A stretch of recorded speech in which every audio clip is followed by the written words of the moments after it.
DOJ official Bruce Ohr appeared on Capitol Hill today. Nellie Ohr worked for Fusion GPS during the 2016 election cycle when her husband met with Christopher Steele about the infamous Trump dossier. But during her testimony to a House panel today, Nellie Ohr invoked spousal privilege in order to limit what she told lawmakers. Was she right to do that? What didn't she say? Jonathan Turley is a professor at George Washington University Law School. He's been watching all of this closely and joins us tonight. Professor, thanks for coming on. I assume it's legitimate to invoke spousal privilege. It sounds legitimate to me anyway, as a non-lawyer. What do you think she was hoping not to say?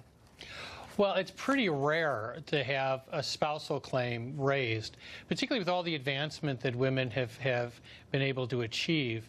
To have someone in an important position refuse to answer questions from an oversight committee by returning to a spousal status is problematic, because there's serious questions that have been raised here, conflicts in the testimony that people have cited with regard to her husband. What we really have to find out is, what is the real record here? When were contacts made? Who were the people that presented this information that ultimately went to the FISA court? None of those questions are being answered right now. So you do make, I think, a great point, which is, if she's saying she can't answer questions to an oversight body, congressional oversight body, because it's her husband and they're too close and they shouldn't be required to violate the privacy that exists between them, then was it appropriate for them to be working even indirectly in a government setting, which they were? Well, that's the problem, is that you seem to have sort of alternative reasoning. You can claim the fifth, and if I don't use the fifth, he's my spouse, and if he's not his spouse, I'm his minister, something along those lines. She hasn't claimed the full array, but the point is still that there's information that an oversight committee requires. I honestly don't know how serious these allegations are.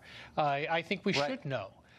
We do need some of these answers. Now, Mr. Ohr has made statements about when he first interacted with this company on this issue that seem to be in contradiction with the statements of other witnesses. That's always a serious problem for Congress. Now, the fact is, his wife was an officer of that company, was an employee of that company, directly involved in these allegations. And if we now are going to have spousal immunity claims, it really creates a serious problem in terms of having, couples each, for their own merit, achieving positions of authority if we have to face these types of spousal claims.